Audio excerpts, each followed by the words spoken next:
while foundation attorneys help victims like Francisco Alcazar win their battles in and out of the courtroom, the National Right to Work Committee lobbies for legislative change.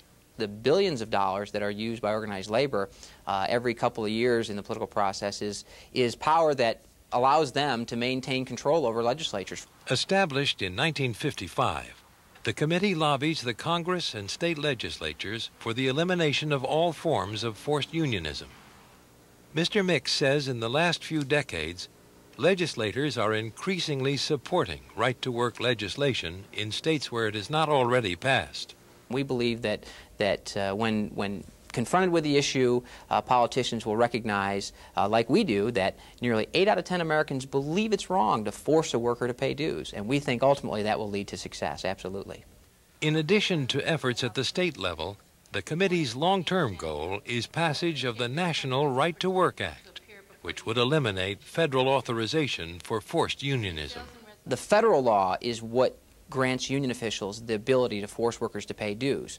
For 65-plus years, we've been working and looking at a way to change the federal law, and only recently have we thought we had the political support to do so. The foundation says unions are wielding too much power and influence over the political process.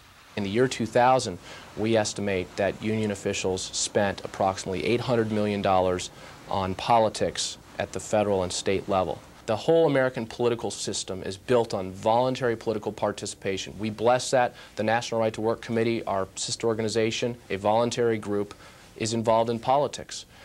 Everybody should have the right to be involved in politics, but no one should have the right to be involved in politics with other people's money.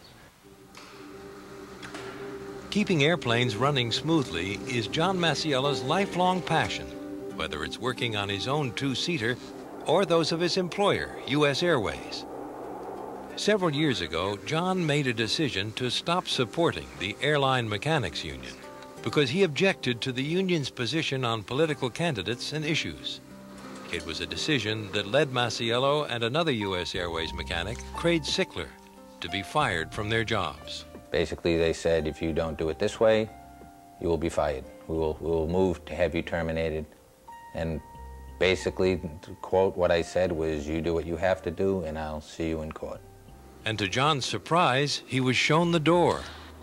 I thought maybe the way the procedures were in the contract, there was to be one last hearing with the Vice President of Maintenance. What that hearing turned out to be a letter of termination. For refusing to support union politics, both John and Craig found themselves in a legal battle against a major airline carrier. I really didn't think they'd do it. I'd read the Supreme Court cases.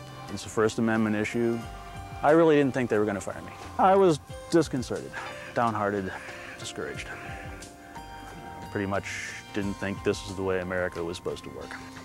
Both John and Craig felt they had strong cases against the union. The Charlotte, North Carolina mechanics joined forces and turned to the National Right to Work Foundation for legal help. We feel that unions are better off when the workers control their union, not the other way around.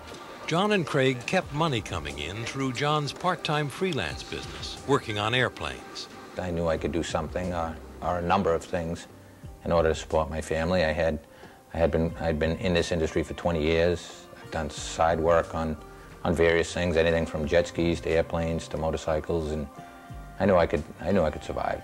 Not only did John and Craig survive, they did better. They won their lawsuit.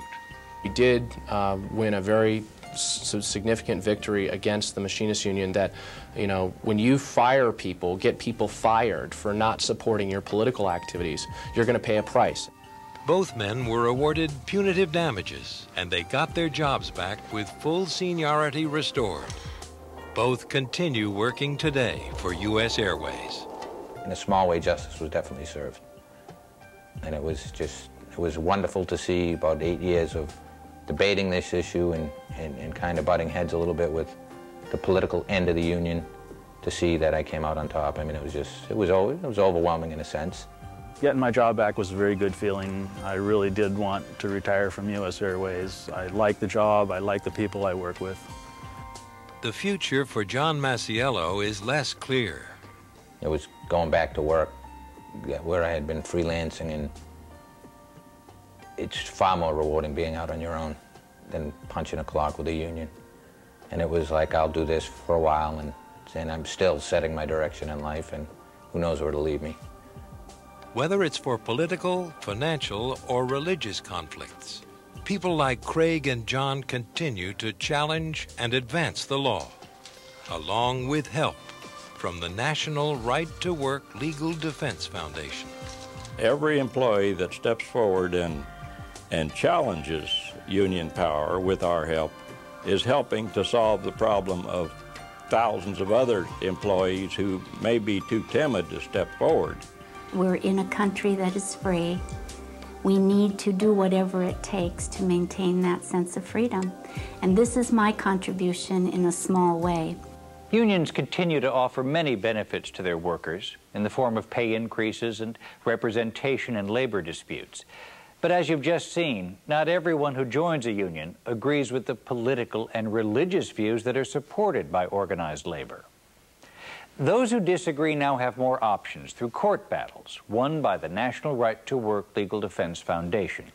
As awareness about individual rights and freedoms continues to grow, the foundation is hopeful that someday abuses will stop and workers all over the country can refuse to join a union without fear of retaliation.